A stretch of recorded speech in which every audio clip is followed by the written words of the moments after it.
En La Chispa, Edith Wharton, con su estilo elegante y observador, nos sumerge en las sutiles tensiones de la vida de Harley Delane, un hombre de la alta sociedad neoyorquina, atrapado en la rutina de las expectativas sociales y personales. Delane, figura respetada en los salones de Nueva York, ha vivido durante años bajo la sombra de su matrimonio, una unión marcada por su esposa y las convicciones que lo han mantenido atado a una vida de renuncia silenciosa. Wharton nos guía no con grandes gestos ni dramáticos desenlaces, sino con una prosa medida y precisa que desentraña las capas de este hombre, cuya existencia parece haberse apagado lentamente como una vela que se consume en su propio deber. La chispa del título es más que una referencia metafórica, es el destello fugaz que se enciende en Delane cuando, ante ciertas revelaciones sobre sí mismo y el mundo que lo rodea, comienza a cuestionar la moralidad de su sacrificio. No es una chispa que provoque llamas devastadoras, sino un breve destello de autoconciencia que ilumina, aunque solo por un momento, las posibilidades de una vida distinta. Como en muchas de las obras de Wharton, los personajes no luchan abiertamente contra su destino, más bien son las sombras de los deseos no expresados, las tensiones invisibles entre el deber y la satisfacción personal, las que construyen el drama. Delane es el prototipo del hombre atrapado en una jaula dorada, que al encenderse esa chispa mira brevemente hacia la libertad, pero solo para darse cuenta de que la propia sociedad, con sus normas y códigos no escritos, ha cerrado cualquier vía de escape. La brillantez de La Chispa no radica en grandes acontecimientos, sino en la descripción minuciosa de los pequeños momentos de la vida de un hombre, que, aunque invisible para la mayoría, son las verdaderas tormentas que lo sacuden. Wharton, con su aguda percepción de la dinámica social, construye una obra que, bajo su aparente simplicidad, nos revela una compleja meditación sobre la naturaleza del sacrificio y el deseo reprimido en la sociedad de su tiempo.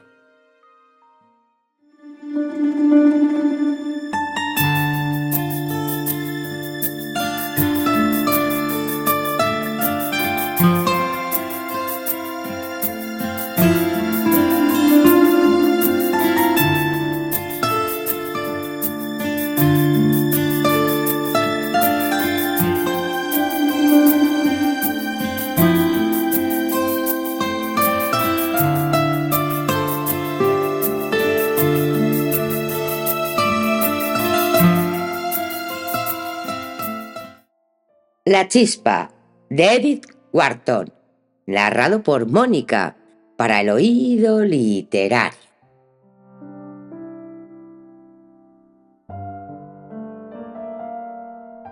Capítulo 1. Imbécil, dijo su mujer y dejó caer los naipes.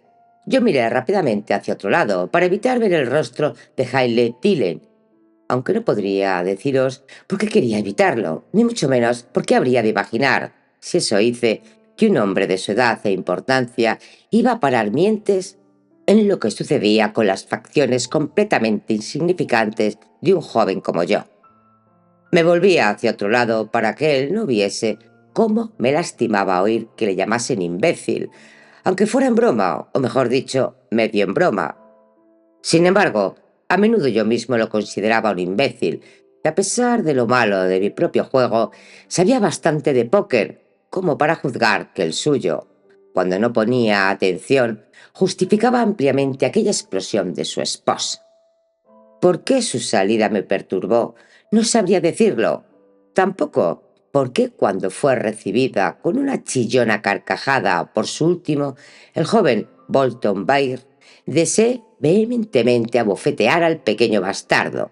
Ni tampoco por qué, cuando Harley Delane, que siempre captaba las burlas de manera tardía aunque segura, emitió finalmente su grave y complacido gorgoteo de reconocimiento, por qué quise, más que nada, borrar la escena entera de mi memoria. ¿Por qué? Allí estaban instalados, como con tanta frecuencia los había visto, en la lujosa biblioteca sin libros de Jack Ashbrook. Estoy seguro de que los numerosos libros alineados detrás de las puertas de cristal eran huecos, mientras al otro lado de las ventanas la pálida luz crepuscular se espesaba hacia el azul por encima de los prados y bosques de Long Island y sobre una franja de mar iluminada por la luna. Nadie miraba nunca hacia allí, excepto para hacer conjeturas sobre cómo estaría el tiempo al día siguiente para el polo, la caza o las carreras, o cualquier otro uso para el que la temporada requiriese que la naturaleza estuviera dispuesta. Nadie se percataba del crepúsculo, la luna o las sombras azules. Y Harley Delaney menos que nadie. Día tras día, noche tras noche, permanecía anclado a alguna mesa de póker, haciendo chapuzas con las cartas y con la mente puesta en otra cosa. Sí, así era el hombre. Ni siquiera conocía su irrisorio oficio, como se dijo una vez de una gran autoridad heráldica, que era andar de un lado a otro en el séquito de su mujer, jugar al póker con los amigos de ella y reír tontamente con las sandeces de uno y otros. No era extraño que la señora Delaney se exasperase a veces. Como ella decía, no era ella la que había pedido casarse con él. Más bien no. Todos los contemporáneos de ambos recordaban bien lo fulminantemente que el asunto había sido por parte de él. La primera vez que la vio, en el teatro, creo. ¿Quién es aquella? Allí, la de mucho cabello. Oh, Leila Grassi. Va, no es una mujer realmente bonita. Pues voy a casarme con ella. ¿Casarte con ella? Pero su padre es ese viejo truán de Bill Grassi, el que... Voy a casarme con ella. El que tuvo que renunciar a todos los clubs. Voy a casarme con ella. Y lo hizo, y fue ella, si queréis, quien lo mantuvo pendiente, entre que sí y que no, hasta que un cierto joven mequetrefe, que entre tanto vacilaba con respecto a ella, se decidió finalmente por la negativa. Así había sido el matrimonio de Harley Delaney, y así, imaginaba yo, era su manera de conducir la mayoría de los asuntos de su fútil y desmañada existencia. Grandes impulsos explosivos, tormentas que no podía controlar, seguido por largos periodos de adormilada calma, durante los cuales me decía algo que las viejas lamentaciones y remordimientos despertaban y se agitaban bajo la indolente superficie de su naturaleza. Y sin embargo, ¿no estaba yo dramatizando un caso vulgar y corriente? Di la espalda a la ventana para mirar al grupo. La traída de velas a las mesas de juego había creado espacios iluminados que se distribuían por toda la oscura habitación. Bajo el resplandor, la tosca cabeza de Delaney destacaba como un risco en una llanura florida. Quizá fuese solo porque él era grande, pesado y de tez morena. Quizá fuese por su mayor edad, ya que debía de ser por lo menos 15 años mayor que su mujer y que la mayor parte de sus amigos. El caso es que nunca pude mirarlo sin sentir que él pertenecía a otra parte, no tanto a la sociedad como a otra época.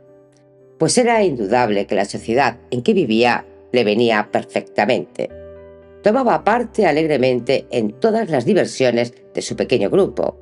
Montaba, jugaba al polo, cazaba y conducía su tiro de 4 caballos como el que más. Veréis, por esta última alusión, que estábamos todavía en los arcaicos 90. Tampoco pude imaginar qué otras ocupaciones habría preferido de haber podido elegir. Con independencia de mi admiración por él, no podía admitir que fuese Leila Grassi quien lo hubiese subordinado a su estilo de vida. ¿Qué habría decidido hacer él si no la hubiese conocido aquella noche en la representación? Pues lo más probable, según creía yo, encontrar una igual y casarse con ella. No, lo diferente en él no estaba en sus gustos, estaba en algo muchísimo más hondo. ¿Pero qué hay más profundo en un hombre que sus gustos? En otra época, pues, probablemente habría estado haciendo lo mismo que estaba haciendo ahora, pasando el tiempo, haciendo mucho ejercicio violento, comiendo más de lo que le convenía, riéndose de la misma clase de tonterías y adorando con la misma clase de sorda idolatría a la misma clase de mujer, vistiera ella crinolina, miriñaque, peplo o una piel de animal. Lo de menos era lo suntuoso del ropaje bajo el que uno lo imaginase. Solo que en esa otra época podría haber habido espacio para otras facultades, ahora dormidas, quizá incluso atrofiadas, pero que debían, sí, realmente debían, haber tenido algo que ver con el desarrollo de aquella amplia frente acogedora, la monumental nariz y el notable hoyuelo que se le marcaba de cuando en cuando con la luz. ¿No sería el hoyuelo incluso más importante que Delia Gracie? Bueno, quizá el imbécil fuera yo, al menos por lo que ella sabía. Un imbécil para creer en su marido, estar obsesionado con él, angustiado por él, siendo que en los últimos 30 años él no había sido más que Harley Dilley, cuya presencia todos daban por descontada, a quien se alegraban de ver y enseguida olvidaban. Abandonando la contemplación de aquella gran estructura craneal, miré a su esposa. Su cabeza era como algo todavía no determinado, algo apenas en floración, una cabeza de muchacha envuelta en la bruma. Hasta las consideradas velas traicionaban las líneas en su rostro, la pintura en sus labios, el agua oxigenada en su pelo, pero nada de ello podía menoscabar la delicadeza de su perfil ni la candidez de la niña que asomaba a sus ojos, emergiendo de las profundidades como de los de una náyade sorprendida. Tenía un invencible aire de inocencia, como sucede tan a menudo con las mujeres que se han dedicado a acumular experiencias sentimentales. Mirando a marido y mujer así enfrentados sobre las cartas, cada vez me asombraba más que fuese ella la que dominase y él quien doblase la cerniz. Os daréis cuenta por esto de lo joven que yo era todavía. Tan joven, en verdad, que a Harley Dillane lo había tenido desde mis días escolares por hecho consumado, un monumento inalterable, como la Trinity Church, o el Reservoir, o el Nickel-Buckel Club. Un neoyorquino de mi generación no podría imaginarlo a él distinto o ausente, lo mismo que no habría podido imaginar tal cosa respecto de cualquier de tales venerables instituciones. Así que yo había continuado no prestándole atención, hasta que concluidos mis años en Harvard, había regresado tras un intervalo de vagabundeo por el mundo a instalarme en Nueva York, y él se me había impuesto de nuevo como algo todavía no del todo explicado y más interesante de lo que yo hubiera sospechado.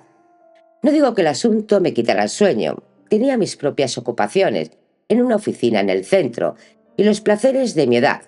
Me dedicaba con ahínco a descubrir Nueva York, pero de vez en cuando el enigma de Harley Dillane se atravesaba entre mí y mis otros intereses, como había sucedido esa noche simplemente, porque su esposa lo había maltratado verbalmente y él se había reído y la había considerado graciosa. Y en tales ocasiones yo me descubría conmovido y alterado, sin que nada de lo que yo pudiera saber o hubiese observado en él justificase el más mínimo dichas emociones.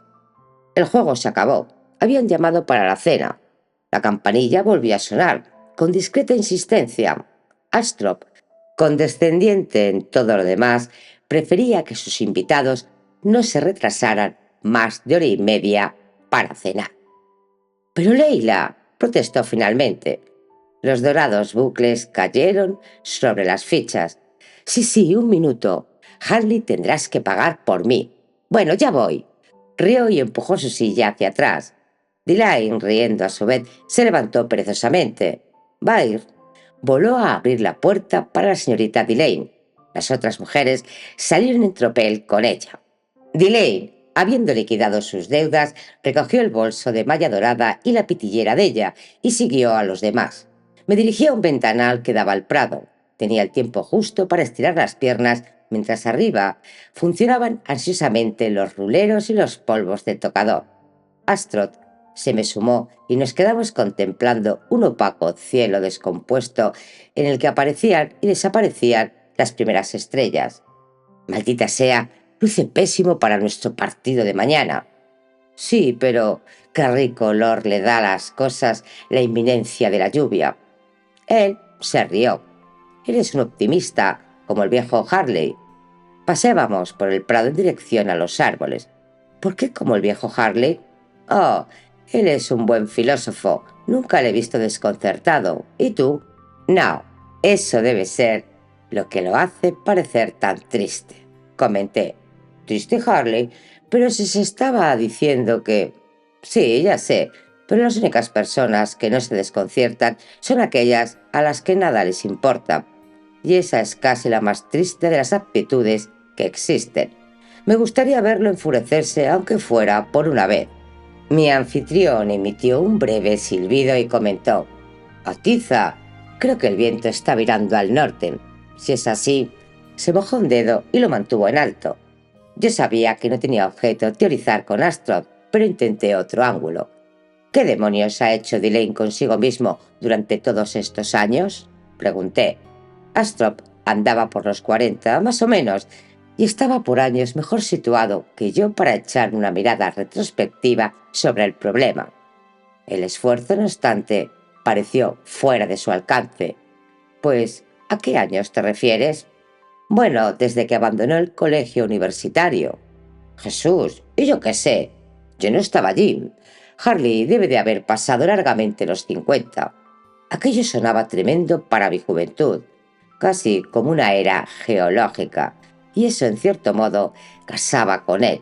Podía imaginar su crecimiento por sedimentación, decantación u otro proceso computable en eones, a razón de alrededor de 1 milímetro por siglo.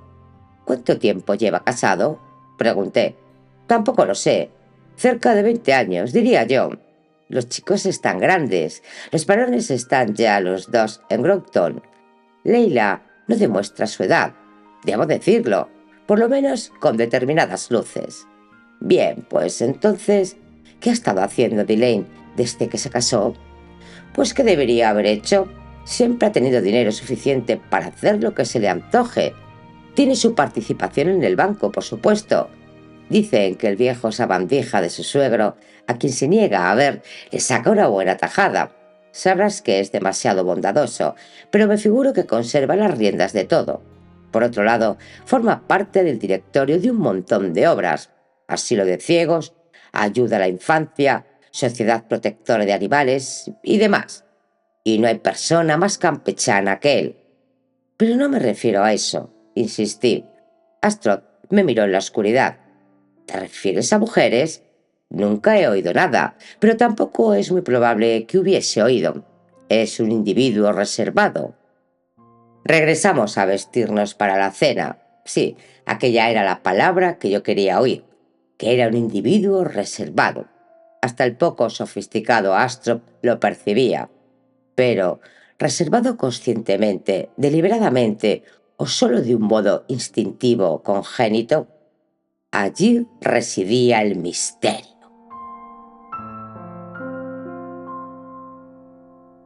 Capítulo 2. El partido de polo tuvo lugar al día siguiente. Era el primero de la temporada, y tomando respetuosamente nota del hecho, el barómetro salió bueno después de una noche de chaparrones. Toda la Quinta Avenida se había volcado a ver Nueva York contra Hempstead. El césped, primorosamente cuidado, y el recién pintado palco del club estaban salpicados de vestidos veraniegos y florecientes sombrillas, y los coches y los vehículos en número incontable atestaban el lado opuesto del terreno de juego. Harley Delane todavía jugaba al polo, a pesar de haberse puesto tan grueso que el costo de proveerse de montura debía de ser considerable. Ya no se le consideraba, por supuesto, de primera fila. En realidad, yo no veía muy bien qué cometido podía asignársele a alguien de su corpulencia en un juego que, en los últimos años, se había convertido en una ciencia exacta.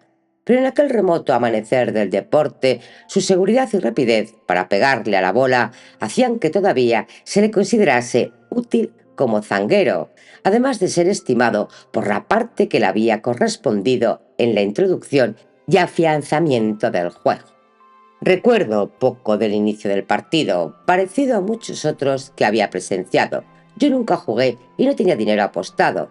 Para mí el interés principal del espectáculo residía en el tiempo primaveral, el ondular de los vestidos de estación sobre el césped, la sensación de juventud, diversión, alegría, de la virilidad y la feminidad jóvenes urdiendo su eterna tela bajo el cielo cómplice. De cuando en cuando eran momentáneamente interrumpidos por un «oh», que atraídas todas aquellas miradas en una misma dirección, cuando dos resplandecientes filas de hombres y caballos atravesaban velozmente el campo, se entreveraban, cimbraban, se dispersaban formando figuras estrelladas y volvían a emparejarse. Pero era solo por un momento. Enseguida las miradas deambulaban otra vez. Empezaba la cháchara y la juventud y el sexo dominaban la situación hasta que la siguiente carga volvía a sacarnos bruscamente de su trance. Yo me contaba entre aquellos espectadores escindidos. El polo como espectáculo no me divertía durante mucho rato y vi tan poco de él como las bonitas muchachas encaramadas junto a sus festejales encima de los coches y el palco social. Pero mi deambular me condujo por casualidad hacia las cercas blancas que rodeaban el campo y allí, entre un grupo de espectadores, vislumbré a Leila Delane. Al aproximarse me sorprendió descubrir a una figura conocida que se abría paso alejándose de ella. Uno todavía veía bastante al viejo Bill Gracie en los alrededores de las grandes pistas de carreras, pero me extrañaba que hubiese logrado introducirse en el recinto del elegante club de polo. Allí estaba, sin embargo, sin ninguna duda. ¿Quién podría confundir aquel pecho inflado debajo del raído chaqué, el sombrero de copa gris siempre echado hacia atrás, sobre el escaso cabello rojizo y la mezcla de cautela y jactancia que hacía tan lastimosa su acuosa mirada? Entre las siluetas que como ruinas admonitorias emergían dispersamente de la lisa superficie de respetabilidad de la vieja Nueva York, ninguna más típica que la de Bill Gracie. Mi mirada lo siguió con curiosidad mientras se alejaba de su hija esquivando la gente. Tratando de sacarle más dinero, concluí, y recordé lo que había dicho Astrod sobre la generosidad de Delane. Pero si yo fuese Delane, pensé, pagaría bastante para mantener a ese viejo rufián fuera de la vista. La señora Delane, vuelta para observar la retirada de su padre, me vio y me saludó con un movimiento de cabeza.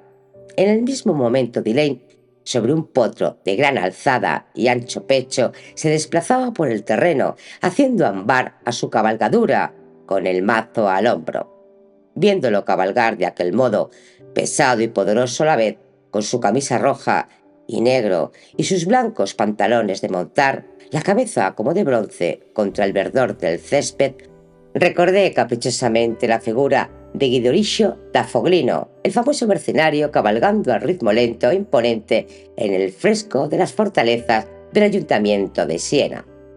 ¿Por qué un banquero neoyorquino de peso excesivo y más que mediana edad, trotando sobre un equino por un campo de polo de Long Island, habría de recordarme la figura marcial sobre un acorazado caballo de guerra?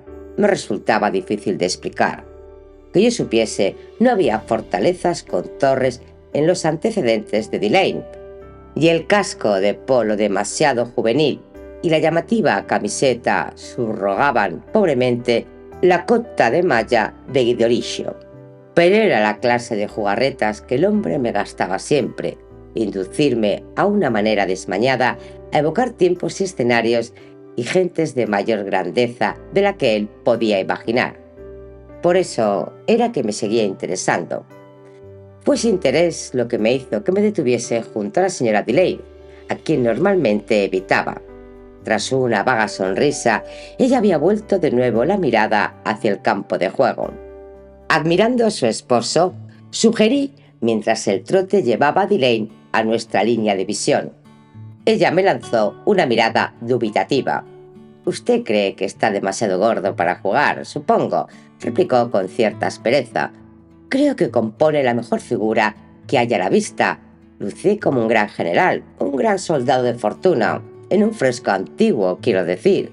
Ella miró fijamente, quizás sospechando una ironía, como siempre, que no entendía algo. «Ah, él puede pagar lo que sea por sus monturas», murmuró, y con una risa incierta añadió: ¿Lo dice como un elogio? ¿Quiere que se lo cuente? Ojalá lo hiciera. Pero sus ojos miraban nuevamente para otra parte, esta vez hacia el lado opuesto del campo.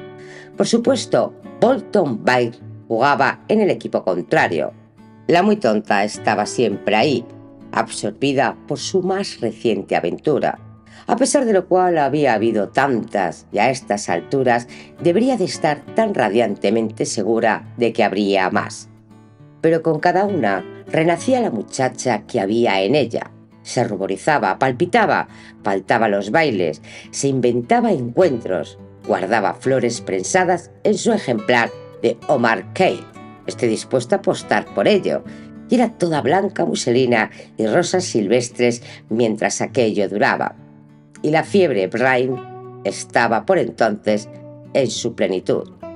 No parecía cortés abandonarle inmediatamente y continué a su lado mirando el partido. Es la última oportunidad de marcar que les quedan, me espetó dejando a mi cargo la interpretación del ambiguo pronombre y después de eso ambos nos quedamos callados. El partido había sido muy parejo, los equipos estaban igualados a 5 y la multitud que rodeaba la cerca permanecía pendiente de los últimos minutos. La lucha fue breve y rápida y lo bastante dramática como para atrapar hasta a los enamorados encaramados en lo alto de los coches. En un momento dado miré fugazmente a la señora Delane y vi que las mejillas se le arrebataban. Bair se había lanzado por el centro del campo, echado sobre el pescuezo de su más bien esmirriado corcel, blandiendo el mazo como una lanza. Un bonito espectáculo, pues el muchacho era joven y flexible, y ligero en la silla. «¡Van a ganar!», articuló ella jadeante, con lágrimas de alegría. Pero en ese preciso instante el caballo Bair, incapaz de aguantar la carrera, tropezó, vaciló y se vino al suelo. Su jinete se dejó caer de la silla, forzó al animal a levantarse y permaneció un minuto semiatontado antes de volver a montar. Ese minuto fue decisivo. Concedió al otro bando su oportunidad. El nudo de hombres y caballos se apretó, osciló, se aflojó, se rompió en un vuelo de flechas y de pronto una bola, golpeada por Delane, traspuso rauda y victoriosa la meta enemiga. Se alzó un rugido de alegrías. «¡Bien por el viejo Harley!», clamaban las voces. La señora Delane emitió una breve risa amarga. Ese horrible caballo. Le advertí que no servía para nada, y encima con el terreno todavía tan resbaladizo, se desahogó. «¿El caballo? Pero si es estupendo. No cualquier caballo puede con el peso de Delane», dije. Ella me clavó la mirada ausente y se apartó con los labios apretados. La vi alejarse velozmente hacia el terreno cercano. Me apresuré a seguirla, deseoso de ver a Delane en su hora de triunfo. Sabía que él se tomaba todos aquellos pequeños éxitos deportivos con absurda seriedad, como si misteriosamente fueran el espectro de consecuciones más importantes, soñadas o logradas en alguna vida anterior.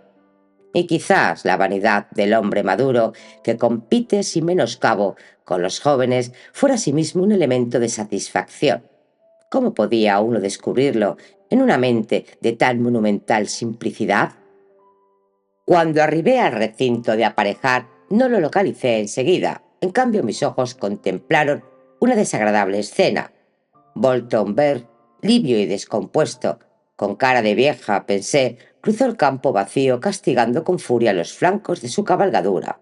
Se deslizó a tierra y al tiempo que lo hacía propinó al tembloroso animal un último golpe directamente en el testuz. Una escena desagradable. Pero recibió su merecido, que cayó como un rayo blanco y negro venido del cielo sobre el infeliz. Delane lo había cogido por el cuello, lo había golpeado con la fusta en la espalda y después lo había soltado como una cosa demasiado mezquina para ser manipulada. Todo acabó en menos que canta un gallo. A continuación, mientras el murmullo de los presentes que lo rodeaban empezaban a envolverlo, dejando que Bair se escabullese como si se hubiera vuelto invisible, vi a mi gran Delane, ahora en la calma indiferente, volverse hacia el caballo y posar una mano tranquilizadora en su pescuezo. Yo estaba adelantándome trabajosamente, movido por el impulso de estrechar aquella mano. Cuando su esposa llegó junto a él, aunque no estaba ya muy lejos, no pude oír lo que ella dijo. La gente no hablaba a gritos en aquellos tiempos, ni hacía escenas, y las 2 o 3 palabras que salieron de los labios de la señora Delane debieron de haber resultado inaudibles para todos, aparte de su marido.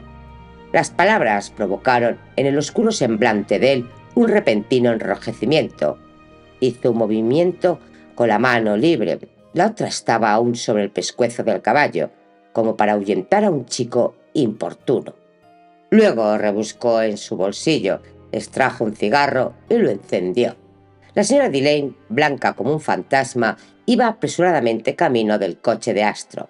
Yo me estaba alejando a mi vez cuando vi que volvían a vitorear a su marido. Esta vez fue Bill Gracie, empujando y retrayéndose a la vez, como era su característica, quien se presentó con una fácil lágrima en las pestañas, la sonrisa mitad trémula, mitad desafiante, en alto una mano enfundada con un guante blanco. «Dios te bendiga por esto, Harley. Dios te bendiga, mi querido muchacho». La mano de Delane se separó desganadamente del pescuezo del animal. Se agitó por un instante, tocó apenas la palma del otro y fue instantáneamente apresada por ella. Después Delane, sin hablar, enderezó hacia el cobertizo donde estaban cepillando a sus caballos, mientras su suegro se retiraba de la escena con aire de importancia. Yo había prometido que de regreso a casa me detendría a tomar el té en casa de un amigo, a mitad de camino entre el club de polo y lo de Astrod. Otro amigo, que también iba para allí, ofreció llevarme y acompañarme después a lo de Astrod. Durante el trayecto y alrededor de la mesa del té, la conversación giró, por supuesto, principalmente sobre el desagradable incidente del zamarreo a Bolton Bear. Las mujeres se mostraron horrorizadas o admiradas, según su talante, pero todos los hombres estuvieron de acuerdo en que era bastante natural. En un caso semejante, cualquier pretexto era de recibo, dijeron, aunque fue estúpido por parte de Harley airear su agravio en una ocasión pública. Pero ya se sabe que Harley era estúpido. Tal fue la opinión predominante. Si había una manera desatinada de hacer algo que fuera necesario hacer, podía estar por seguro que él lo haría de esa manera. Por lo demás, todo el mundo habló de él con afecto y convino en que Leila era una tonta y a nadie le gustaba especialmente Bell, uno de fuera que se había infiltrado en sociedad valido de su desfachatez y de sus proclamadas virtudes de jinete. Pero Leila, coincidieron todos, siempre había tenido debilidad por los de fuera, tal vez porque su admiración halagaba su extremado deseo de ser considerada dentro. Me pregunto cuánta gente quedará en la fiesta. Este asunto debe de haber causado bastante alboroto, dijo mi amigo mientras yo descendía en la puerta de lo de Astrod, y yo estaba pensando en lo mismo. Bayer se habría ido, por supuesto, y sin duda Delane y Leila en otra dirección. Ojalá tuviese la oportunidad de estrechar la mano a Harley, causante de aquel alboroto. El vestíbulo y el salón estaban vacíos. El timbre para vestirse debía de haber efectuado su discreta llamada más de una vez, y me sentí aliviado al descubrir que había sido obedecido. No me apetecía tropezar con ninguno de los otros huéspedes hasta haber visto a nuestro anfitrión. Cuando subía velozmente las escaleras, oí que me llamaban desde la biblioteca y me volví.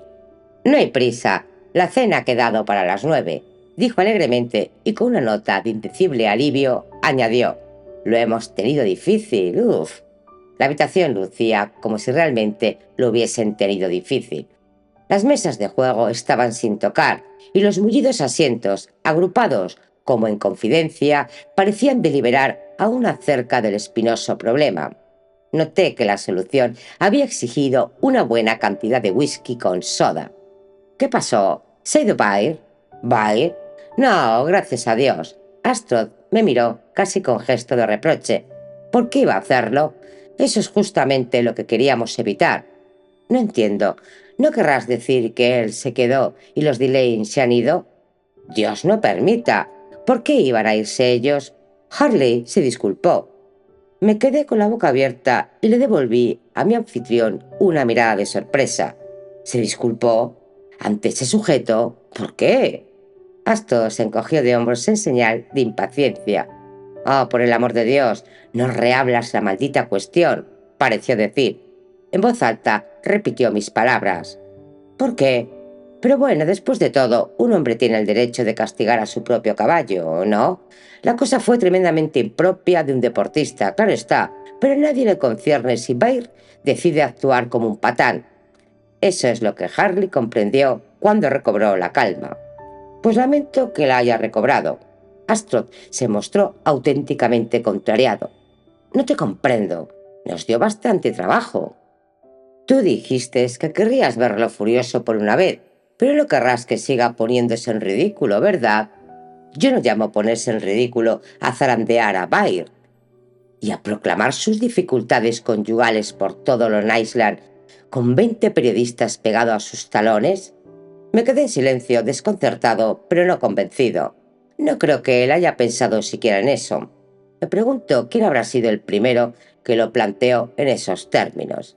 Astrod hizo girar entre los dedos su cigarrillo sin encender. Fuimos todos lo más delicadamente que pudimos, pero fue Leila la que finalmente lo convenció. Debo decir que Leila demostró muchísimo ánimo. Yo continué cavilando. La escena en el picadero se alzó otra vez ante mí, el tembloroso animal aterrorizado y el modo en que la gran mano de Delane se había posado sobre el pescuezo para serenarlo. Tonterías, no creo ni una palabra, declaré. De lo que te he estado diciendo, bueno, de la versión oficial de lo ocurrido. Para mi sorpresa, Astrud me miró a los ojos sin asombro ni resentimiento. Su rostro honesto pareció despojarse de una oscura sombra. ¿Qué es lo que tú crees?, preguntó. Pues que Delane zarandeó a ese bellaco por maltratar al caballo y de ningún modo por ser demasiado galante con la señora Delane. Te digo que yo estaba allí, yo lo vi. La frente de Astrud se aclaró por completo. Es una teoría bastante defendible, admitió sonriendo por encima de la cerilla con que se aprestaba a encender su cigarrillo. Bien, entonces, ¿por qué tenía que pedir excusas? Pues por eso, por entrometerse entre Birley y su caballo. ¿Es que no lo ves, jovenzuelo estúpido? Si Harley no se hubiera disculpado, era inevitable que el lodo salpicase a su esposa. Todo el mundo habría dicho que el incidente habría sido por ella. Está tan claro como el agua. No le quedaba otra cosa que hacer. Lo entendió bastante bien después de que ella le estuvo hablando un rato. Quisiera saber qué le dijo, murmuré. No lo sé. Él y ella bajaron juntos. Él parecía tener 100 años. Pobre hombre. Fue la crueldad, repetía. Odio la crueldad. Yo creo que sabe que todos estamos de su parte. Sea como fuere, todo ha quedado atado y bien atado. Y he dispuesto que se sirva mi último George Gullet del 84 para la cena. Tenía intención de guardarlo para mi banquete de boda, pero desde esta tarde esa celebración ha perdido bastante interés para mí, concluyó Astrod con una sonrisa de célibe. Bueno, reiteré yo, como si fuera un alivio decirlo. Yo juraría que lo hizo por el caballo. Oh, yo también podría hacerlo, admitió él mientras subíamos juntos por las escaleras. Ya en el umbral de mi cuarto me cogió del brazo y entró conmigo. Comprendí que le quedaba algo por decir. Oye, chico, dijiste que estabas allí cuando ocurrió todo, ¿verdad? Sí, muy cerca. Bueno, me interrumpió. Por el amor de Dios, no me hagas alusión al tema esta noche, ¿eh? Desde luego que no. Te lo agradezco. La verdad es que casi no lo conseguimos y no pude menos que admirar el desempeño de Leila. Estaba furiosa con Harley, pero se dominó enseguida y se comportó muy decorosamente. En privado me dijo que él actuaba a menudo de aquel modo, explotando de repente como un loco. Nadie lo habría imaginado, ¿verdad? Con esa pachorra suya, dice ella, que debe de ser su antigua herida. ¿Qué antigua herida? ¿No sabías que lo hicieron en... ¿Dónde fue? En Rum Bull, creo. ¿En la cabeza? No, no me había enterado. Ni siquiera había oído o no lo recordaba. Que Delane hubiese estado en la guerra civil. Con la sorpresa me quedé inmóvil, mirándolo con los ojos muy abiertos. ¿Harley Delane? ¿En la guerra? Pues desde luego, de principio a fin. Pero Rumbull fue el comienzo mismo. Me interrumpí para efectuar un rápido cálculo mental. Mira, no puede ser, Jack. no tiene más de 53 años. Si estuvo en la guerra desde el principio, debió de haber ido siendo un estudiante. Bueno, es precisamente lo que hizo. Se escapó para presentarse como voluntario. Su familia no supo qué había sido de él hasta que fue herido. Recuerdo que en casa se comentó: un gran tipo, Harley. No sé cuánto habría dado porque esto no hubiese ocurrido, al menos no en mi casa. Pero ha ocurrido, y eso no tiene remedio. Oye, tú te comprometes a no decir nada, ¿quieres? He puesto de acuerdo a todos los demás y si tú te sumas tendremos una noche normal en familia feliz. Vístete deprisa, son casi las 9.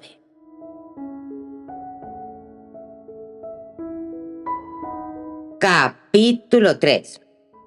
Esto no es un relato de ficción, ni el episodio de siquiera de los susceptibles de ser convertidos en un relato. De haber sido así, yo habría alcanzado el clímax, o en todo caso su primera etapa, en el incidente del club de polo, y lo que me quedaría por contar serían las consecuencias del incidente sobre las vidas de las 3 personas implicadas. No es una narración ni nada por el estilo, sino el simple intento de describir para vosotros y tal vez de paso dejarlos definitivamente claro en mí el aspecto y el carácter de un hombre a quien, con perplejidades, pero fielmente, quise durante muchos años.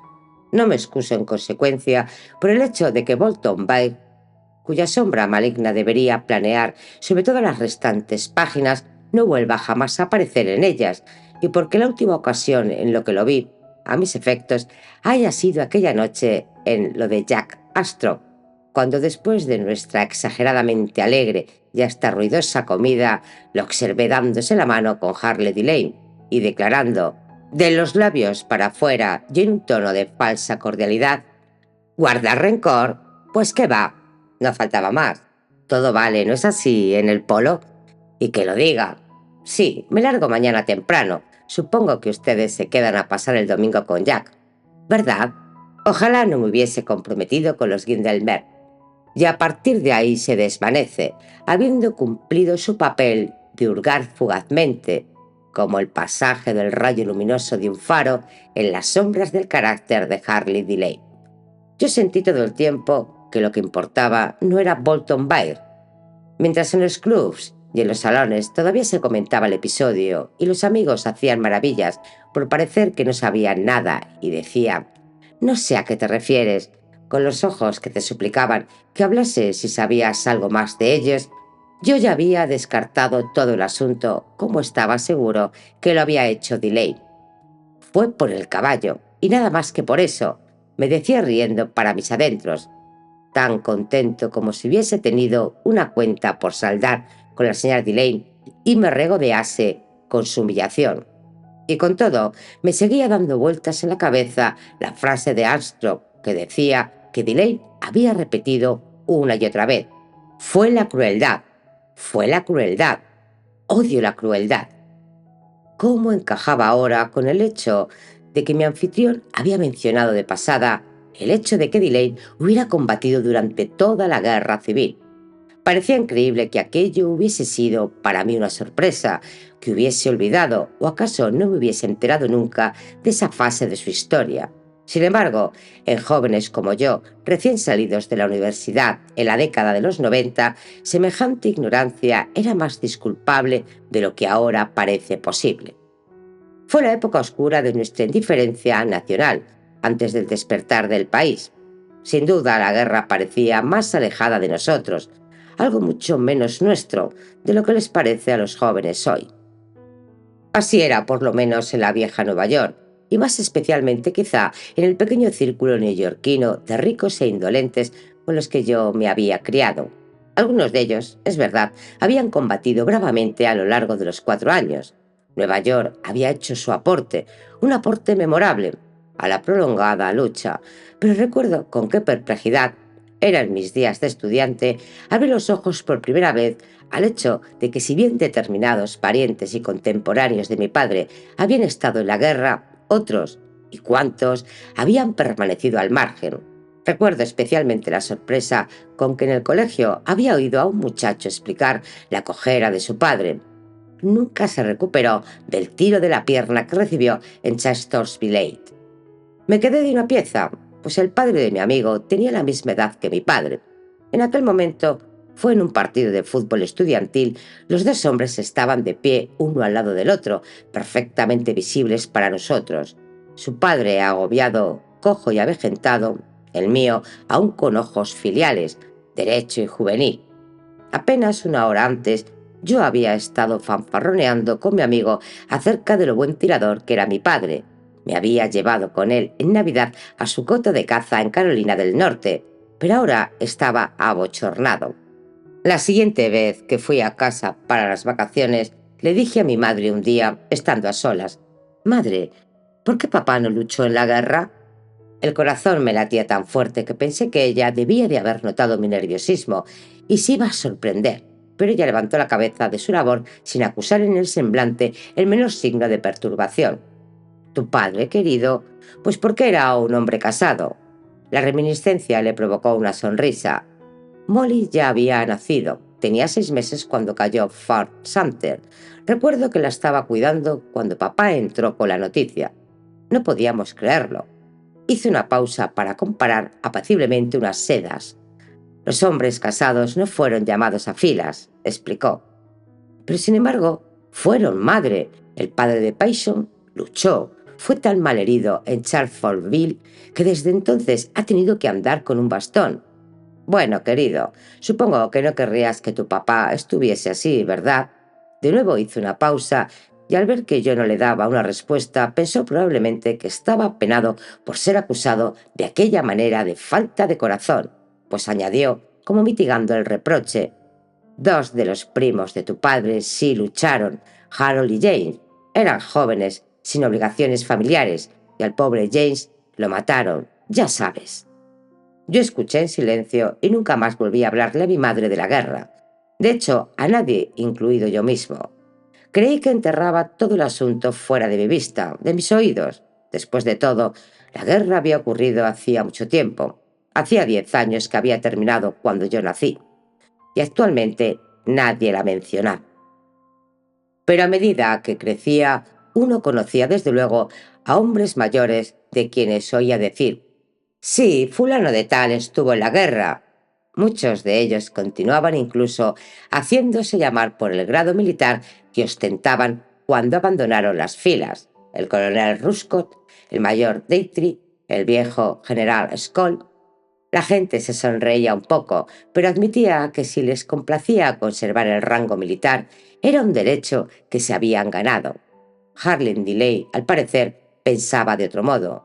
Nunca permitió que le llamasen mayor o coronel. Creo que dejó las armas como coronel. Y además era mucho más joven que aquellos veteranos. Descubrir que él había combatido a su lado era como enterarse de que la abuela con la que uno recordaba haber jugado había sido alzada en brazos por su niñera para ver Washington. Yo siempre pensé en Harley Delay como miembro de mi generación, más que la de mi padre, aunque sabía que era tanto mayor que yo y en ocasiones le llamaba señor. Me sentía con él en un plano de igualdad. La igualdad producto de compartir las mismas diversiones y hablar sobre ellas en la misma jerga. Y ciertamente debió de haber sido 10 o 15 años menor que los pocos hombres conocidos por mí que habían estado en la guerra, ninguno de los cuales, estaba seguro, había tenido que escapar del colegio para presentarse voluntario, de modo que mi olvido, o quizá incluso ignorancia, de su pasado no era imperdonable. Brotham Dilla había sido durante 2 o 3 generaciones uno de los seguros y conservadores bancos privados de Nueva York. Mi amigo Harley había sido hecho socio al principio de su carrera. El cargo era prácticamente hereditario en su familia. Sucedió que no mucho después de lo de la escena de Lord Astroff, me ofrecieron un empleo en la firma. La oferta me llegó no a través de Delay, sino del señor Frederick Broad, el socio principal, que era un viejo amigo de mi padre.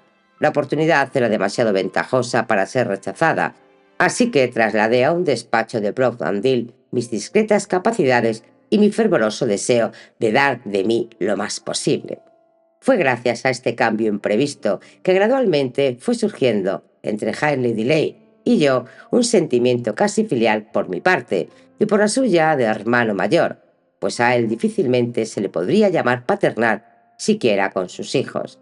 Mi trabajo no tenía por qué haberme puesto en su camino, pues sus tareas no le requerían gran esfuerzo y sus horarios en el banco no eran extensos ni regulares, pero él pareció cogerme simpatía y pronto empezó a llamarme para los numerosos servicios que en el mundo de los negocios un hombre puede prestar a sus superiores. Lo que más lo desconcertaba era la redacción de las cartas comerciales. Él sabía lo que quería decir. Su sentido del uso adecuado de los términos era claro y expedito.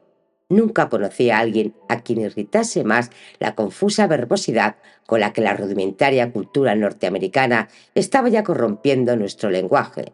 Señalaba enseguida aquellas laboriosas inexactitudes, rezongando: «Por Dios, tradúzcalo al inglés». Pero cuando tenía que escribir, o peor aún, dictar una carta, su frente afectuosa y sus grandes manos se ponían húmedas y murmuraba, medio para sí, medio para mí: «¿Cómo diablos decir? Su carta de fecha tal llegó ayer y después de considerar lo que usted propone, la cosa no me gusta nada». «Pues diga usted precisamente eso», respondía yo, pero él meneaba la cabeza y objetaba: «Mi querido amigo, es usted tan inepto como yo. No sabe escribir en buen inglés». A su juicio había un abismo entre hablar el idioma y escribirlo. Nunca pude lograr que su imaginación superase esa sima, ni que entendiese que las frases que salían de su boca eran mejor inglés que la versión escrita, resultado de mucho empeño y mucho morder la pluma, consistente en traducir lo dicho a tal lenguaje de esta forma: «Estoy en posesión de su comunicación del 30 pp. Do y lamento verme compelido a informarle en respuesta de que luego, en una madura consideración de las propuestas en ella contenidas, me hallo incapacitado de emitir un pronunciamiento favorable respecto de las mismas», tachando generalmente con furia lo de las mismas, por ser jerga de tenderos, para después rezongar por su incapacidad de encontrar un sustituto más propio del doctor Johnson.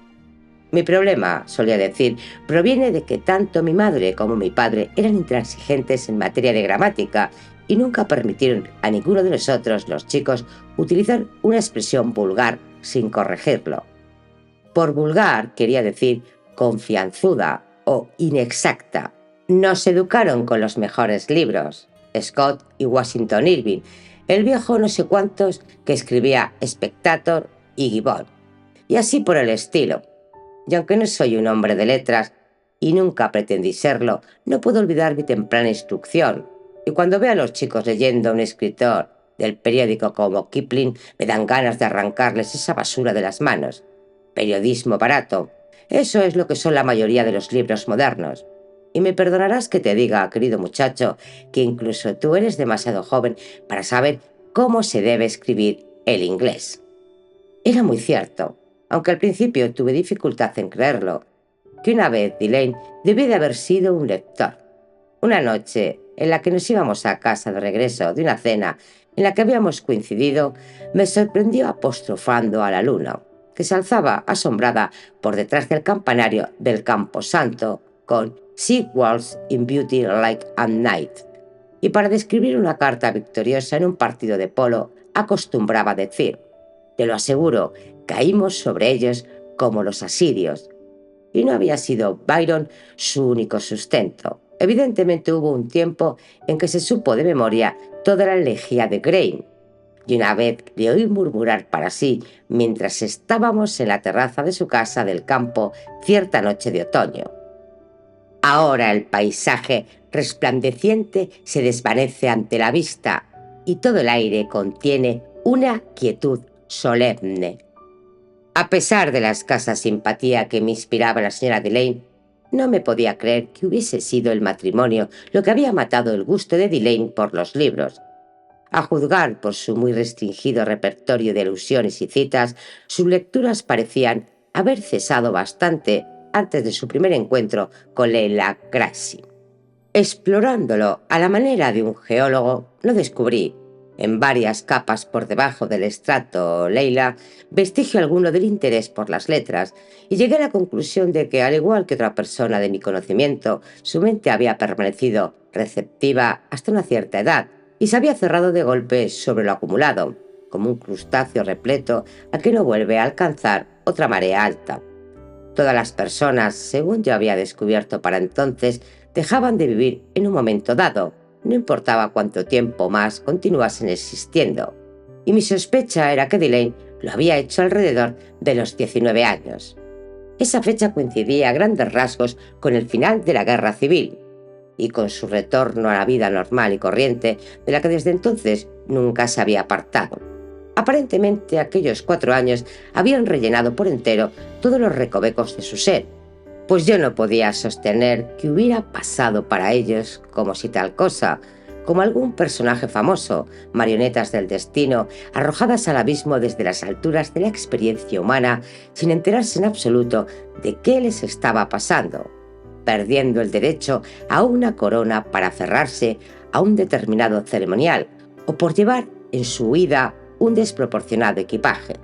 No, a Harley Delane lo había afectado la guerra, había salido de ella diferente. Solo comprendí cuán diferente cuando lo comparaba con los otros, veteranos que, de ser considerados por sí como los más aburridos de los invitados de las cenas de mi padre, se habían convertido ahora en figuras de un interés absorbente.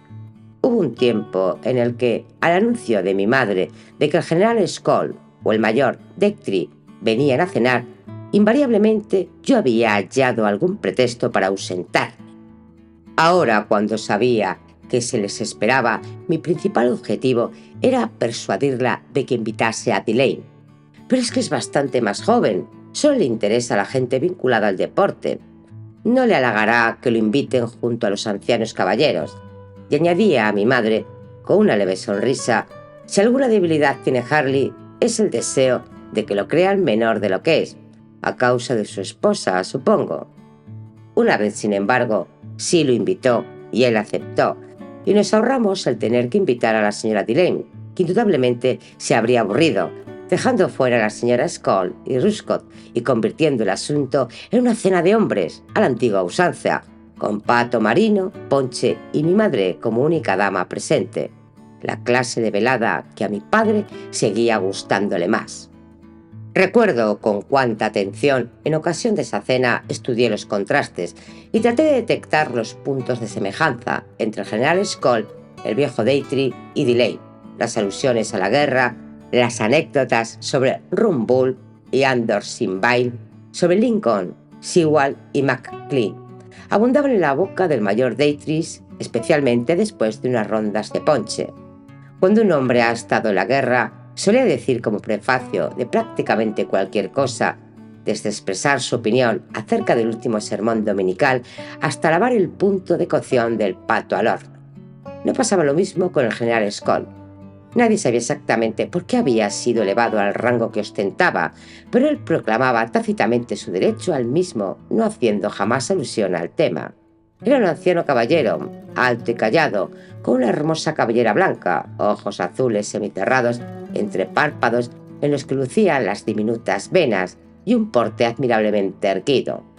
Sus modales eran perfectos, tan perfectos que en él hacían las veces de lenguaje, y la gente comentaba después lo agradable que había estado, cuando solo había sonreído y repartido corteses inclinaciones de cabeza, se había levantado y vuelto a sentar, con un dominio absoluto de aquellas difíciles artes.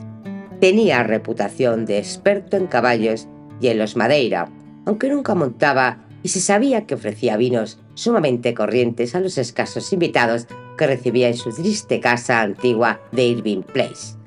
Él y el mayor Dactry tenían un rasgo en común, la extremada cautela del neoyorquino viejo. Veían con instintiva desconfianza cualquier cosa susceptible de perturbar sus hábitos, disminuir su comodidad o echarles encima una responsabilidad desacostumbrada, cívica o social. Y por más que sus demás procesos mentales fuesen lentos, demostraban una agudeza sobrenatural para adivinar cuándo una conversación aparentemente inocua podía arrastrarlos, a firmar un papel, a respaldar aún el más moderado intento de reforma municipal o a comprometer su apoyo, aunque fuese a un nivel insignificante, a cualquier causa nueva o desconocida. De acuerdo con su credo, un caballero contribuía todo lo generosamente que sus medios lo permitiesen al sostenimiento de las organizaciones filantrópicas, los bailes de caridad, el socorro infantil y las buenas obras de su parroquia. Todo lo demás olía a política, a mitin de predicador religioso o a los intentos de la gente vulgar por comprarse el acceso al círculo de los elogios. Aún la Sociedad Protectora de Animales, por ser de reciente creación, les parecía sujeta a dudas y consideraban precipitado por ciertos miembros del clero le prestaran su nombre. Pero desde luego, como dijo el mayor Deightrey, en esa época alborotada, alguna gente hace cualquier cosa por llamar la atención. Y lanzaban un suspiro al unísono por la extinguida vieja Nueva York de su juventud. La excluida e impenetrable Nueva York cantaba por Rubini y Jenny Lind, y en la que dictó conferencias el señor Thankay. La Nueva York que no había aceptado recibir a Charles Dickens, y a la que éste, en venganza, había ridiculizado de un modo tan intolerable. No obstante, el mayor Deightrey y el general Skoll habían luchado toda la guerra, habían sido partícipes de los horrores y agonías sin cuento, soportando toda clase de penalidades y privaciones, sufrido al máximo el calor, el frío, el hambre, la enfermedad, las heridas, y lo habían olvidado todo gradualmente, como se elimina confortablemente una indigestión mediante el sueño, quedando perfectamente normales y felices. Lo mismo era válido con sus particularidades con respecto al coronel Ruscott, quien, aun sin pertenecer al mismo grupo por razones de nacimiento, hacía mucho tiempo que había sido admitido en él, en parte por ser un compañero de armas, en parte por haber contraído matrimonio con una pariente de Harley. Todavía veo al coronel Ruscott, un hombrecillo apuesto y vivaz, quizás ambas cosas en exceso, con una lustrosa cabellera ondulada, o era un peluquín, y un poquito de colonia además en el pañuelo de batista demasiado fino. Había ingresado en la milicia neoyorquina en su juventud, había salido con el gran Séptimo, y el Séptimo había sido desde entonces la fuente y el centro de su ser, como todavía lo es para ciertos octogenarios el banquete anual de su universidad. El coronel Ruscott se especializaba en hidalguía. Para él la guerra era el azul y el gris, el rescate de adorables jóvenes sureñas, las anécdotas sobre el Old Glory y el atravesar las líneas enemigas portando vitales mensajes. Los hechos fascinantes parecían haber abundado en su camino durante aquellos 4 años, que para tantos habían sido tan monótonos y aflictivos. Y el ponche, para diversión de nosotros, los jovenzuelos, éramos proclives a tirarles de la lengua, siempre hacían revivir en su memoria innumerables situaciones en las que mediante una acción resuelta, respetuosa, pero insinuante, su figura había dejado una marca indeleble en el orgullo corazón sureño, al tiempo que describía el paradero de los guerrilleros de Jackson o en qué punto se podía vadear el río. Y allí estaba Harley Delane, considerablemente más joven que los otros y sin embargo en ocasiones, como aquella, aparentemente tan mayor que me hacía pensar. Pero si él dejó de crecer a los 19, ellos están todavía en pañales. Pero solo moralmente había continuado su desarrollo. Intelectualmente estaban todos a la par.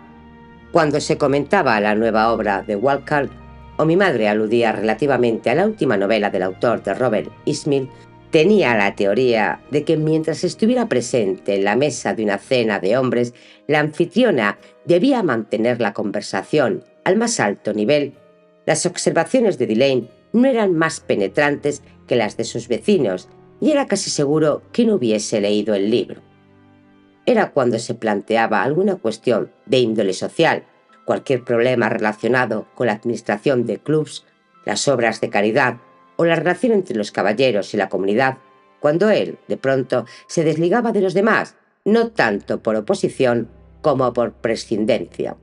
Permanecía escuchando mientras acariciaba al alargado terrier de mi hermana, el cual, desafiando todas las normas, había saltado a sus rodillas a los postres con la grave expresión semiabstraída en el rostro, y en el preciso momento en el que mi madre me daba cuenta, empezaba a pensar en lo aburrido que estaba, y él dejaba que emergiese aquella gran sonrisa suya que le iluminaba el hoyuelo y decía, con el grado de vacilación suficiente para señalar su respeto hacia sus mayores, pero asimismo su total independencia de opinión: después de todo, ¿qué importa quién haga el primer movimiento?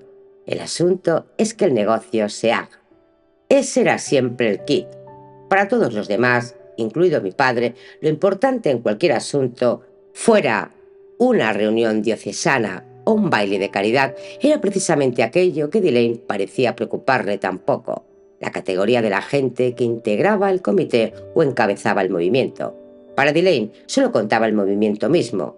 Si la cosa valía la pena, sentenciaba en su estilo lento y pausado.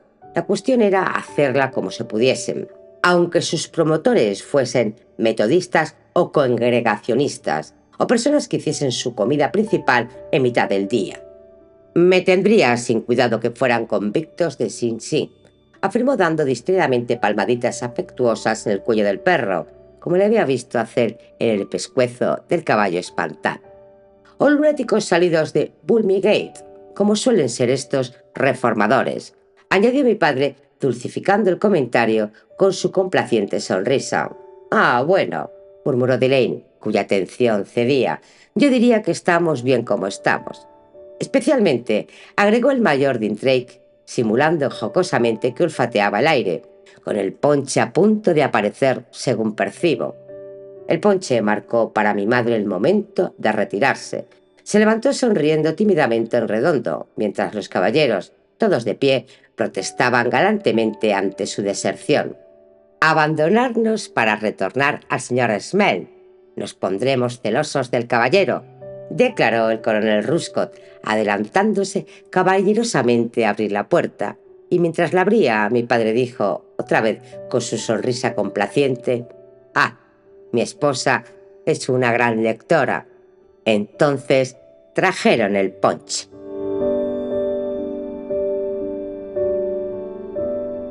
Capítulo 4. «Admitirá usted que Harley es perfecto», me dijo en tono desafiante la señora Delane. «No supongáis que habéis acabado todavía con la señora Delane, como tampoco Delane ni yo. Hasta aquí os he mostrado tan solo una faceta, o más bien una fase suya, aquella durante la cual, por obvias razones, Harley se convertía en un obstáculo o en una molestia. En los intervalos entre sus grandes pasiones, cuando alguien tenía que ocupar el trono vacante en su despacho, su esposo era siempre reinstalado allí, y durante tales periodos interlunales, él y los chicos eran su principal tema de conversación.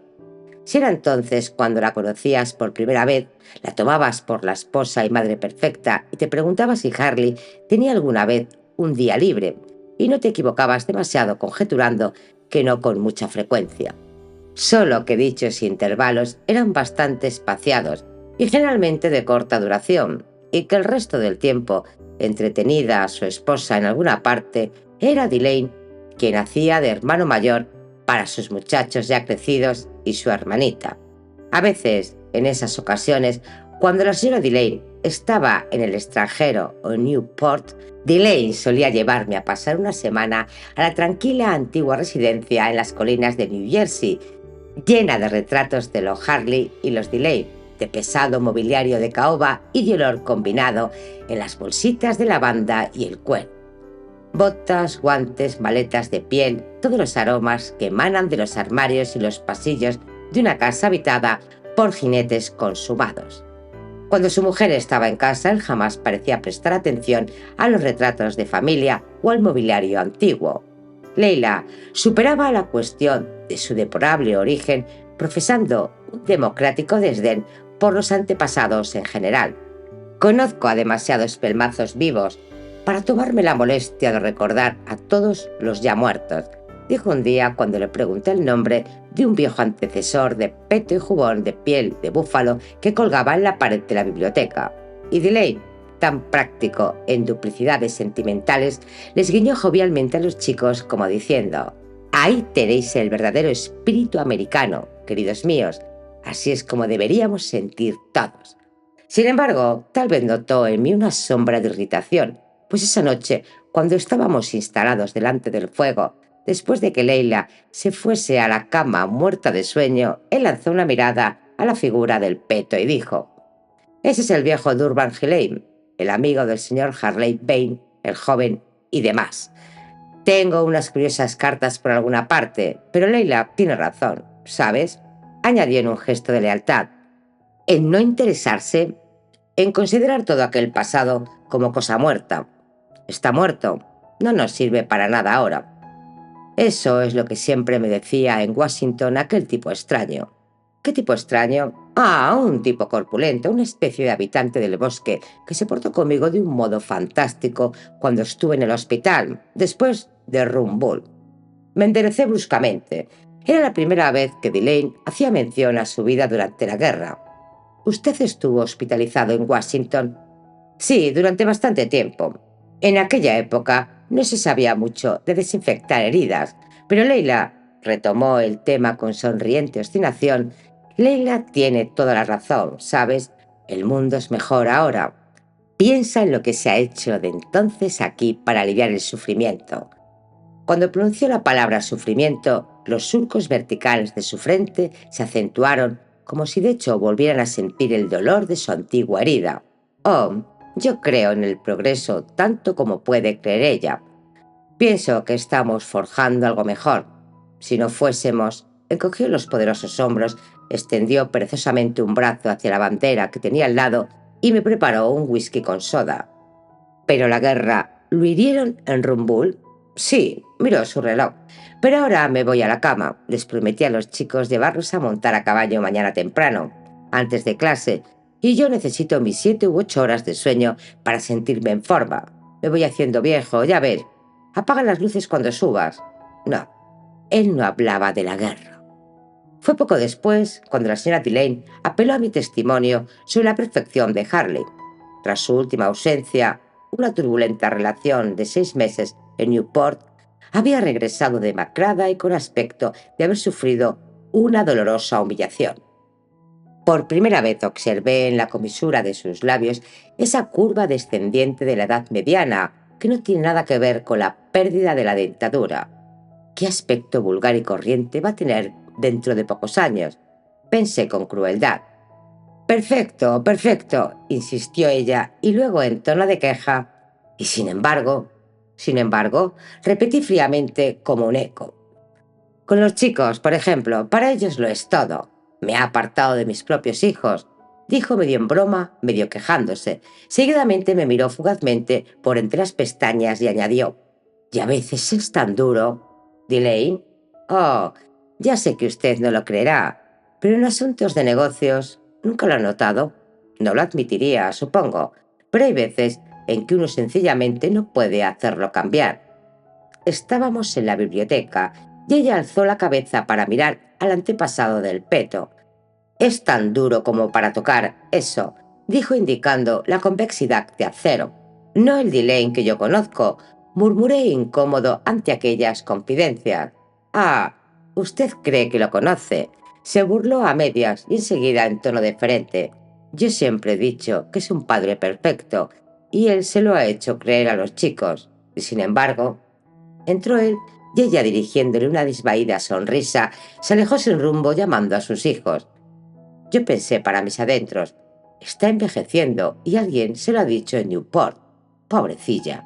Delane parecía tan preocupado como ella, pero esa noche no dijo nada hasta que ella nos dejó solos.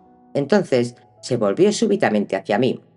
«Mira, tú eres un buen amigo nuestro. ¿Me ayudarías a resolver un asunto más bien embarazoso?» «Yo, señor», dije, sorprendido por el nuestro y abrumado ante un requerimiento tan solemne de mi superior. Él hizo una mueca apenas perceptible. «Oh, no me llames señor, no durante esta charla». Y después de una pausa agregó: «¿Estás recordando nuestra diferencia de edad? Pues es por eso que te estoy pidiendo esto. Quiero la opinión de alguien que no haya tenido tiempo para anquilosarse como a la mayoría de mis contemporáneos. El hecho es que estoy tratando de hacer ver a mi esposa que tenemos que dejar que su padre se venga a vivir con nosotros». Mi boquiabierto asombro debía haber sido lo bastante notorio como para perforar la melancolía que lo embargaba. Pues se rió brevemente. Pues sí, claro, me quedé aturdido. Toda Nueva York sabía lo que Delane pensaba de su cazurro suegro. Se había casado con Leila a pesar de su ascendencia, pero Bill Gracie se le había puesto en claro que no sería recibido bajo el techo de Delane. Apaciguado por el pago regular de una asignación generosa, el viejo caballero, con lágrimas en los ojos, solía decir a sus familiares que personalmente él no culpaba a su yerno. Tenemos gustos diferentes, eso es todo. En el fondo, Harley no es un mal tipo, os doy mi palabra de que no. Y los familiares, conmovidos ante tamaña magnanimidad, brindaban por Harley con el champán comprado gracias a su última paga. Como yo guardaba silencio, Delane pasó a explicar la situación. El caso es que alguien tiene que ocuparse de él. ¿Y quién más hay para eso? Pero, bárbote yo. Vas a decirme que siempre ha necesitado que lo cuidase. Bueno, yo he hecho cuanto he podido, menos tenerlo aquí. Durante mucho tiempo, eso ha parecido imposible. Yo he estado de acuerdo con Leila, de modo que era Leila la que rechazaba a su padre. Pero ahora es distinto, prosiguió Delane. El pobre hombre viejo chochea. Este último año se ha venido derrumbando.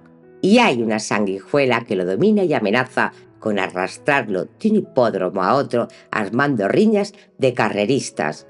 Y si no lo traemos con nosotros, acabará hundido. Es su última oportunidad. Él mismo se da cuenta. Está asustado. Quiere venirse. Yo continué callado. Y Delane prosiguió. Supongo que pensarás, ¿de qué sirve?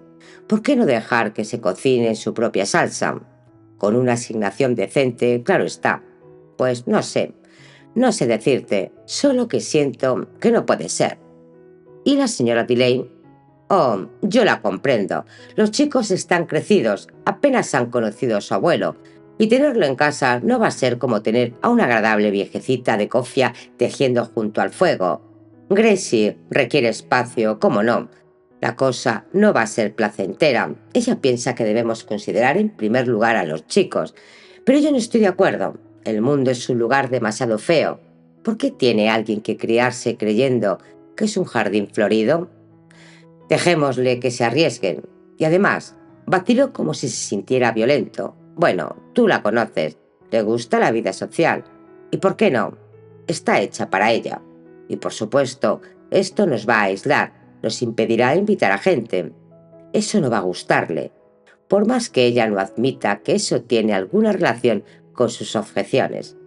Así que después de todo juzgaba a la esposa a quien seguía adorando.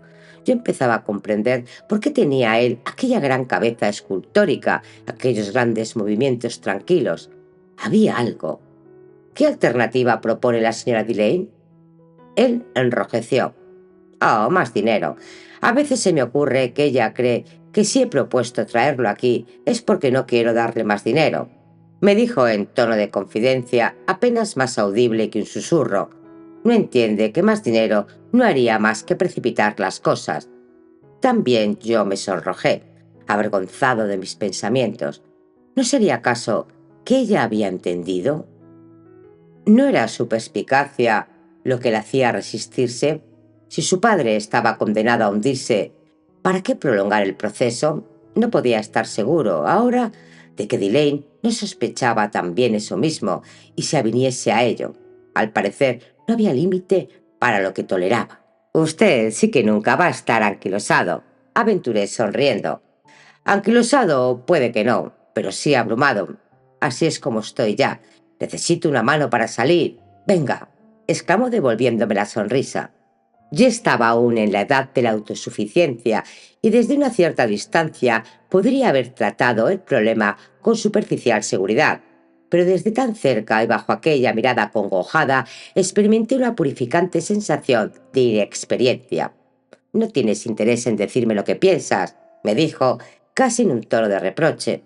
Oh, no es eso, lo estoy intentando, pero el asunto es tan condenadamente místico, declaré. Es que algunos de nosotros empezábamos ya a leer a los rusos. ¿Ah, sí? Pues es curioso eso también, porque tengo la idea de que eso también lo recibí, con otras cosas, de un antiguo conocido, un ateo, el tío que te mencioné antes, el que acostumbraba a venir y pasarse horas hablándome. allá en Washington. Aquello reavivó mi interés. ¿El tipo de Washington era ateo? Bueno, no iba a la iglesia. Delane sí iba, generalmente llevando a los chicos, mientras Leila se recuperaba durmiendo de la velada del póker de la noche anterior, y se unía al canto de los himnos con su voz de barítono, que siempre medio tono estaba por debajo. Pareció adivinar que yo encontraba inadecuada la respuesta y añadió en tono de impotencia: «Ya sabes que no soy un intelectual, no sé qué lo llamarás tú». Y bajando la voz agregó: «No creo que creyese en nuestro Señor, pero me enseñó caridad cristiana. Debe de haber sido un hombre poco corriente para haber dejado en usted semejante huella. ¿Cómo se llamaba?». «Ahí está la lástima. Debo de haberlo oído, pero yo estaba la mayor parte del tiempo como en una bruma por la fiebre y no lo recuerdo, ni tampoco qué se hizo de él. Un día no apareció, de eso es lo único que me acuerdo, y poco después yo ya estuve fuera y pasé años sin pensar en él. Entonces un día yo tenía un asunto que dejar arreglado conmigo mismo, y ¡zas!, allí estaba él, indicándome los pros y los contras. Curioso, se presenta así, a largos intervalos, en momentos cruciales, diría». Frunció la frente con la pesada cabeza hundida hacia adelante, evocando la imagen. «¿Y no ha venido esta vez?». «Pues sí, ese es mi gran problema. No puede ver las cosas más que a su manera, y necesito otra visión que me ayude».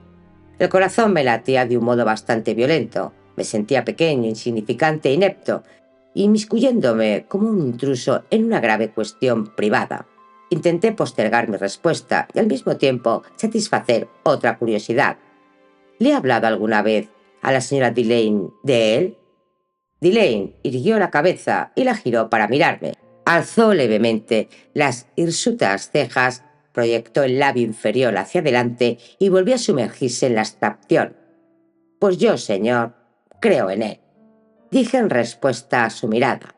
La sangre le subió a las mejillas, se volvió nuevamente hacia mí y por un instante el surco facial produjo un destello en su semblante agobiado. «¿Esa es tu respuesta?». Yo asentí sin aliento. Él se puso de pie, caminó hasta el extremo de la habitación y regresó, deteniéndose frente a mí. Él desapareció. Nunca supe su nombre siquiera. Capítulo 5. Delane tenía razón. Tener a Bill Grace bajo el techo de uno no era como alojar a una afable anciana. Fui directo espectador de lo sucedido tras una conversación y me asombró. Nueva York.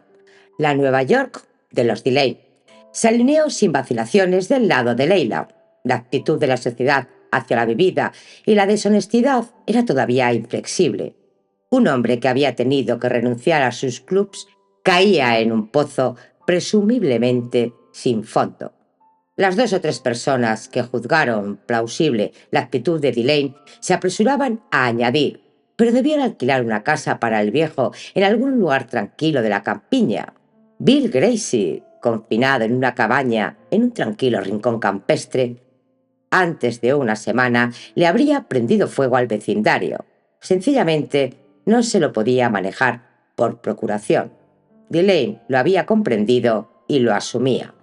De aquella situación sin precedentes, nada más curioso, inesperado e interesante que su percepción por parte del propio señor Gracie. También él había tomado conciencia de que su caso no tenía alternativa. «Tenían que tenerme aquí, cuernos, yo mismo lo admito. No se podía confiar en un viejo incendiario como yo». Harley lo comprendió desde el principio. Gran tipo, mi yerno. No tuvo empacho en decírmelo. Dijo: «No puedo confiar en usted, padre». Me lo dijo en la cara. Cuernos, si me hubiese hablado así unos años antes, no habría yo respondido de las consecuencias. Pero ya no soy el mismo. Tengo que tolerar que me traten como a un chiquillo. Lo perdoné en el mismo momento, señor, en el mismo momento. Con ojos anegados me tendió a través de la mesa una envejecida mano blanda, marcada de venas y pecas. En la virtual reclusión impuesta por su presencia, yo era uno de los pocos amigos a quienes los Delane veían todavía. Sabía que Leila agradecía mi presencia, pero no me hacía falta ese incentivo. Me alcanzaba con poder brindarle a Delane, aunque fuese un apoyo negativo.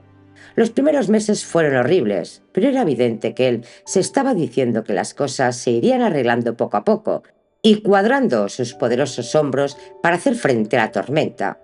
Las cosas no se arreglaron. Encarnadas en Bill Gracie, continuaron en un estado de efervescencia. Las atenciones filiales, la buena comida y el acostarse temprano devolvieron al culpable una relativa buena salud. Se volvió exultante, arrogante y astuto. Por suerte, su primera imprudencia provocó una recaída que lo alarmó incluso a él. Comprendió que su capacidad de resistencia se había extinguido y, delicadamente sensible a su afligente situación, recayó en sus cargosas lamentaciones. Pero nunca se comportó de manera pasiva. Él tenía que desempeñar siempre algún papel, generalmente en perjuicio de alguien. Un día, una dama llamativamente vestida entró intempestivamente a verlo y la casa vibró con los ecos de sus recriminaciones. Leila no estuvo de acuerdo en que los chicos presenciaran semejantes escenas y cuando los muchachos regresaron para Navidad, ella los mandó a Canadá con un tutor y ella se fue a Florida con la pequeña. Delane, Gracie y yo nos sentábamos solos a la mesa ante el pavo de Navidad, y yo me pregunté qué habría pensado de semejante celebración aquel extraño amigo de Delane del hospital de Washington. El señor Gracie estaba de un talante afable y pasó revista a su pasado con una edificante minuciosidad. Después de todo, las mujeres y los niños siempre me han querido, resumió con una lágrima retenida en las pestañas. Pero he sido una desgracia para ti y para Leila, y lo sé, Harley. Ese es mi único mérito, supongo. Supongo que lo sé. Bueno, brindo por dar vuelta a una página nueva, y así por el estilo. Un día, unos meses después, el señor Proat, principal de la firma, me mandó llamar. Yo me sorprendí y me puse bastante nervioso ante la convocatoria, pues no era habitual que me llamasen a su presencia. El señor Delane tiene una alta opinión de sus capacidades, empezó afablemente. Yo hice una inclinación de cabeza, excitado ante lo que imaginé como el prolegómeno de un ascenso, pero el señor Proat continuó. Estoy enterado de que usted visita mucho su casa. A pesar de la diferencia de edades, él siempre lo menciona a usted como a un viejo amigo. Mis esperanzas de ascenso se disiparon, pero no me pesó. De alguna forma, esto otro era incluso mejor. Volví a sentir con la cabeza. El señor Proat empezaba a sentirse incómodo. ¿Ve usted con bastante frecuencia al señor William Hurley en casa de su yerno? Está viviendo allí, respondí sin rodeos.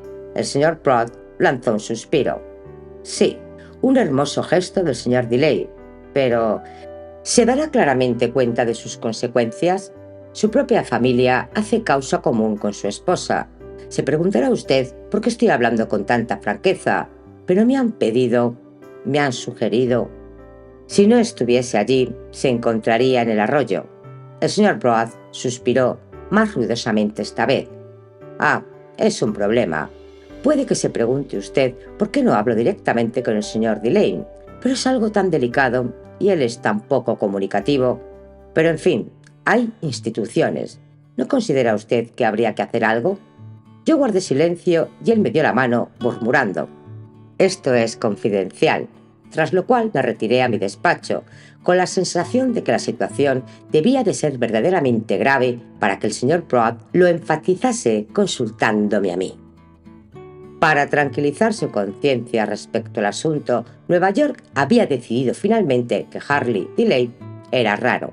Ahí estaban los dos, charlando ambos, bebiendo juntos bajo su techo. No era de extrañar que la pobre Leila encontrase insano el lugar. Tal opinión esparcida, como pasa con esas cosas con misteriosa rapidez subterránea, me preparó para lo que iba a venir. Durante las vacaciones de Pascua fui un día a cenar con los Delane, y al encontrar a mi anfitrión solo con el viejo Gracie, llegué a la conclusión de que Leila había vuelto a irse con los chicos. Así era. Hacía una semana que se había ido y acababa de enviar una carta a su esposo diciéndole que se embarcaba con la pequeña en Montreal. Enviaría a los varones a Groton con un servidor de confianza. No agregaba nada más, no queriendo formular reflexiones hirientes sobre lo que la propia familia de él estaba de acuerdo con ella en considerar como un acto de generosidad mal entendida. Él sabía que ella estaba agotada por la tensión que le había impuesto y comprendería su deseo de alejarse por un tiempo. Lo había dejado. Un suceso como este no tenía en aquellos tiempos el carácter de cosa natural que ha adquirido entonces acá. Y tengo mis dudas de que un hombre como Delane el golpe lo hubiese afectado menos alguna vez. Lo cierto es que aquella noche fue la más triste que pasé jamás en su compañía. Tuve la misma impresión que el día del correctivo de Bolton Bay, la sensación de que a Delane le importaba un comino la opinión de la gente. No creo que el conocimiento de que esa opinión estaba del lado de su esposa lo afectara en absoluto, pero tampoco lo afectaban las opiniones que a ella le merecía su conducta. Y para esto no estaba yo preparado. Lo que realmente lo afligía, descubrí, era su soledad. La echaba de menos, la quería de regreso. Su frívola e irritante presencia era la única cosa en el mundo sin la cual no podía pasarse. Pero después de contarme lo que ella había dicho, simplemente añadió: «No le veo arreglo. Los dos tenemos el mismo derecho a opinar». De nuevo lo miré con asombro. Parecía que otra voz hablaba por su boca y yo estaba por decir: «¿Es eso lo que su viejo amigo de Washington le habría dicho?». Pero en la puerta del salón, donde habíamos estado hablando, se interpusieron entre nosotros el rostro robicundo y las patillas castaño rojizo del señor Gracie. «Oye, Harley, ¿qué pasa con nuestra pequeña partida? Si voy a tener que irme a la cama a las 10 como un niño travieso, bien podrías al menos jugar mi partida de póker». Me guiñó ligeramente un ojo mientras pasábamos a la biblioteca y agregó con voz ronca en una parte: «Si cree que me va a mandar como Leila, está muy equivocado. La propia carne es una cosa. Ahora que ella se ha ido, que me aspen si voy a aceptar intimidaciones». Aquella bravata fue la última eclosión del indomable espíritu del señor Gracie. El acto de desafío que lo confirmó le trajo una grave pleuresía. Delane cuidó al anciano con obstinada paciencia y éste salió de la enfermedad disminuido, mustio, desaparecido hasta el último vestigio rojizo de su escaso cabello ondeado y sin nada identificable con su antiguo ser, sino una inocua charla inconexa. Delane le enseñó a comportarse con paciencia y él se acostumbró a pasarse horas sentado junto al hogar en la biblioteca, absorto sobre los naipes o hablándole al loro de los chicos, al que alimentaba y atendía con conmovedora regularidad. Dedicaba asimismo mucho tiempo a coleccionar estampillas para el menor de sus nietos, y su gentileza y humor retozón, cada vez más acentuados, lo hicieron tan querido para la servidumbre que una criada de confianza hubo de ser despedida por contrabandear cócteles a su habitación. Cuando el tiempo era bueno, Delane, adelantando su regreso al banco, lo llevaba a dar un breve paseo, y un día, caminando casualmente detrás de ellos por la Quinta Avenida, noté que los hombros del más joven empezaban a caer como los del otro, y que había menos levedad en su andar que en el garboso paso desigual de Bill Gracie. Tenían el aspecto de dos viejecillos caminando su diaria milla por la acera soleada de la calle. Bill Gracie ya no era un peligro para la comunidad y Leila podía haber regresado al hogar. Pero me enteré por Delane de que seguía en el extranjero con su hija. La sociedad se habitúa pronto a cualquier estado de cosas que se le imponen sin explicación. Yo había notado que Delane jamás daba explicaciones. Su fuerza principal radicaba en aquella cualidad negativa. Probablemente apenas se diera cuenta de que la gente empezaba a decir: «Pobre viejo Gracie, después de todo, está acabando su vida de un modo decente». Harley hizo lo que había que hacer, pero su esposa debería regresar a compartir la carga con él. En asuntos importantes le importaba tan poco la opinión de la gente que no era probable que advirtiese el cambio. Deseaba el retorno de Leila al hogar. Cada vez añoraba más a su mujer y a la niña, pero para él el asunto no admitía debería alguno. Y un día ella retornó. La ausencia la había rejuvenecido, poseía alguna llamativa ropa nueva. Había conocido a un encantador noble italiano que venía a Nueva York en el próximo barco. Estaba dispuesta a perdonar a su esposo, a ser tolerante, resignada e incluso afectuosa. Delane, con su pasmosa sencillez, dio todo aquello por sentado. En cierto modo, el afecto del retorno de Leila fue hacerle sentir que el equivocado había sido él, con lo que se dispuso a disfrutar de su perdón. Ella, felizmente para su popularidad, arribó a tiempo para dulcificar la decadencia de su padre. El señor Gracie era ahora meramente un afable viejo pensionista, y Leila solía sacarla a pasear con regularidad y rechazar invitaciones aburridas porque tenía que estar con papá. Después de todo, comentó la gente, tenía corazón. Su esposo pensaba lo mismo, y esa convicción lo hacía sentir bien. Aunque melancólica, la vida diaria en el hogar de Delane tenía por aquella época un carácter idílico. Fue una lástima que no se pudiera mantener vivo al viejo Gracie por más tiempo, dado lo milagrosamente que su presencia unió aquel hogar que una vez había dividido. Pero él no llegó a tener conciencia del hecho, y desde una gozosa senilidad se hundió en el coma y en la muerte. Toda Nueva York asistió al funeral, y el crespón de Leila fue exactamente del largo correcto, una cuestión de gran importancia por aquellos tiempos. Es típico de la naturaleza que la hierba acabe cubriendo tanto sus realizaciones como sus despojos, en menos tiempo del que hubiera parecido posible. En una sociedad de evolución tan lenta, la crisis familiar de los Delane quedó enterrada y olvidada. Nada parecía cambiado en la actitud recíproca de marido y mujer, o en la de su pequeño círculo hacia la pareja. En todo caso, Leila había ganado en la estima de la gente por la constancia demostrada junto al lecho de su padre. Si bien como cronista veraz he de añadir que en parte hipotecó esa ventaja al precipitarse a mantener un flirt con el noble italiano, antes de haber cambiado el crespón por la pachemie. En cuanto al mantenimiento de normas tan fundamentales, la vieja Nueva York seguía manteniendo su postura.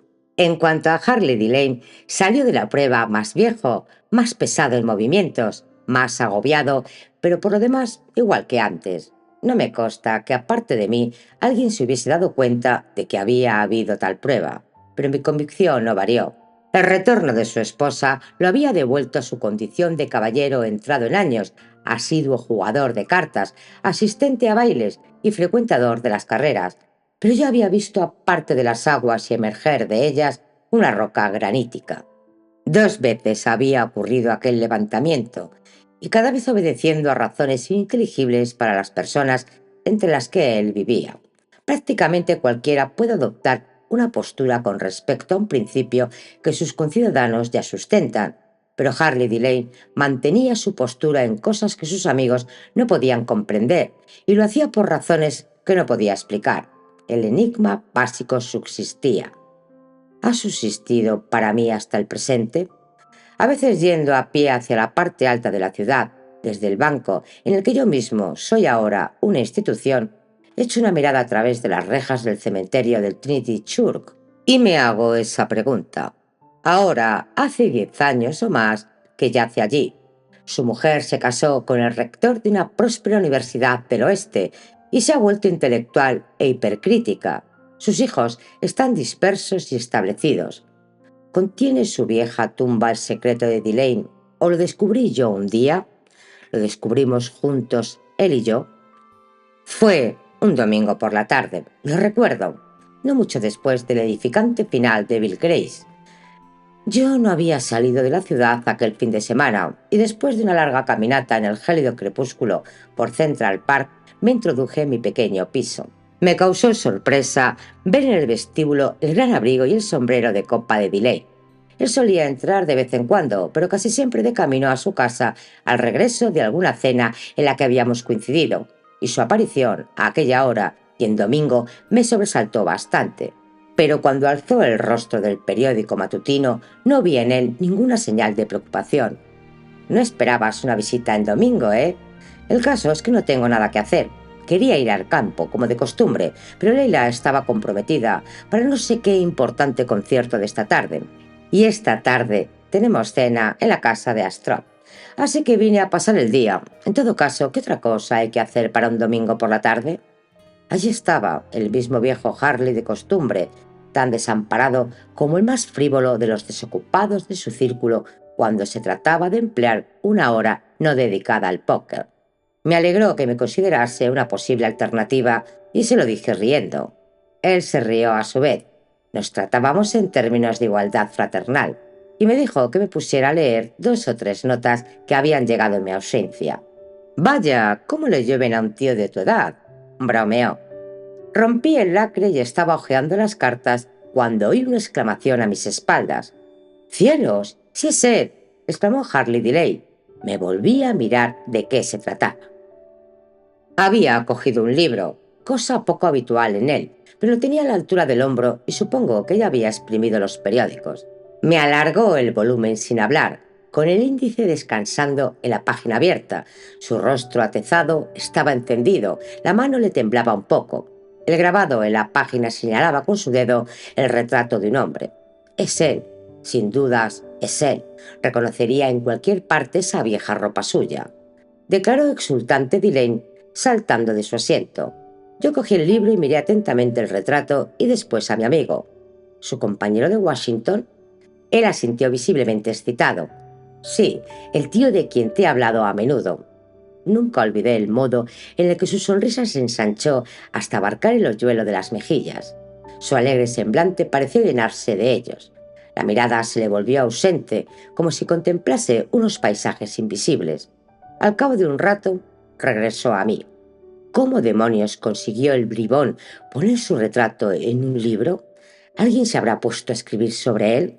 Despierta a su cansina curiosidad, extendió la mano hacia el volumen, pero yo lo retuve.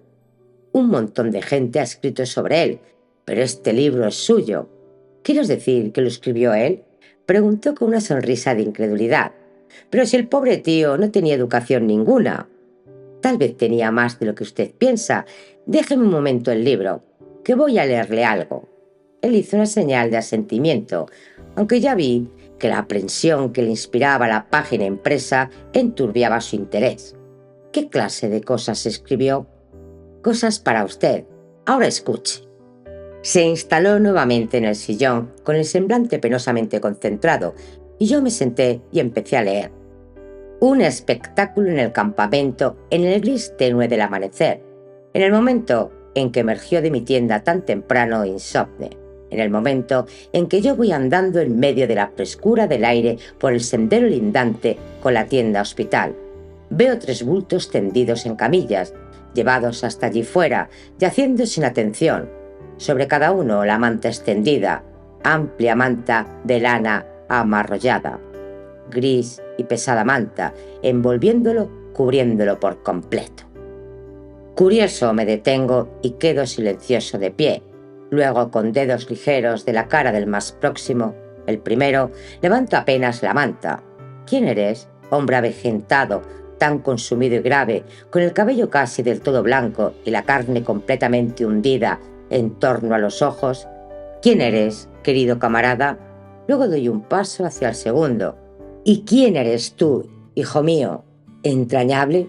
¿Quién eres, dulce criatura, de mejillas todavía en flor?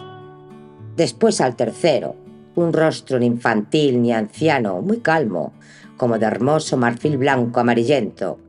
Joven, creo que te conozco. Creo que ese rostro tuyo es el rostro del propio Cristo, muerto y divino, y hermanos de todos, y aquí otra vez yacente. Deposité el libro abierto en mis rodillas y miré furtivamente a Delay. Su rostro, que conservaba aún el rictus propio de una atención reconcentrada, no traslucía reacción alguna. No se había producido ninguna chispa. Evidentemente había una distancia demasiado grande entre la forma de la poesía en el ya lejano punto donde él y ella se habían separado y esta desconocida forma nueva de que se había revestido. Era menester que yo encontrara algo que hiciera el tema lo bastante reconocible como para superar la falta de familiaridad con el medio expresivo. Extraña vigilia guardé una noche en el campo, cuando tú, hijo y camarada, caíste al lado mío. El murmullo estelar del poema continuó discurriendo, apagado, insistente. Mi garganta se llenó de él, Mis ojos se nublaron. Cuando mi voz se ahogó con el último verso me dije, ahora está reviviéndolo todo, viéndolo de nuevo, enterándose por primera vez de que alguien más lo vio como él. Delane se removió nerviosamente en su asiento y cambió de una a otra la posición de sus piernas cruzadas. Una de sus manos acariciaba con ademán abstraído la raya de su pantalón cuidadosamente planchado. Su rostro permanecía inexpresivo. La distancia entre la elegía de Grey y esta nueva armonía ininteligible no había sido cubierta. Pero yo no me desanimé. No debía haber esperado que nada de ella lo alcanzase, no de entrada, más que por la vía de la más estrecha atracción personal. Pasé la página de Loveling a Smoothing Deed, en la que se había reabierto el libro, y busqué otra. Mi oyente reclinó resignadamente la espalda sobre el respaldo del sillón. Llevando vendas, agua y esponja, voy recta y velozmente hacia mis heridos. Leí hasta el final, luego cerré el libro y alcé de nuevo la cabeza. Delane seguía sentado en silencio, con las grandes manos aferradas a los brazos del sillón, la cabeza ligeramente abatida sobre el pecho. Tenía los párpados caídos en un gesto que imaginé reverente. Mi corazón latía presa de una emoción religiosa. Jamás había sentido aquellos versos, leídos con frecuencia como los sentí entonces. Un poco tímidamente, él habló por fin. ¿Él escribió eso? Sí, más o menos en la época en que usted lo veía, probablemente. Delane todavía cavilaba. Su expresión se hacía cada vez más tímida. ¿Cómo lo llamas exactamente?, aventuró. Por un momento me quedé perplejo. Luego dije, pues poesía, una forma bastante libre.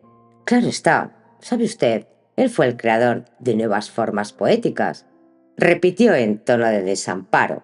Se puso de pie con su pesadez característica, pero no amagó recuperar el libro de mis manos. Vi en su rostro los síntomas de que se aprestaba a irse. Bueno, estoy contento de haber visto su figura otra vez después de tantos años, dijo, e hizo una pausa en el umbral para preguntar. A propósito, ¿cuál es su nombre? Cuando se lo dije, lo repitió lentamente, paladeando con una sonrisa. Sí, eso es, el viejo Walt. Así es como todos solían llamarle. Era un gran tipo. No lo olvidaré nunca. Y en tono de suave reproche añadió, habría preferido, eso sí, que no me hubieses dicho que escribió todas esas boberías. Espero que os haya gustado. Por favor, suscribirse, comentar y dar me gusta. Con ello me ayudas a seguir leyendo historia.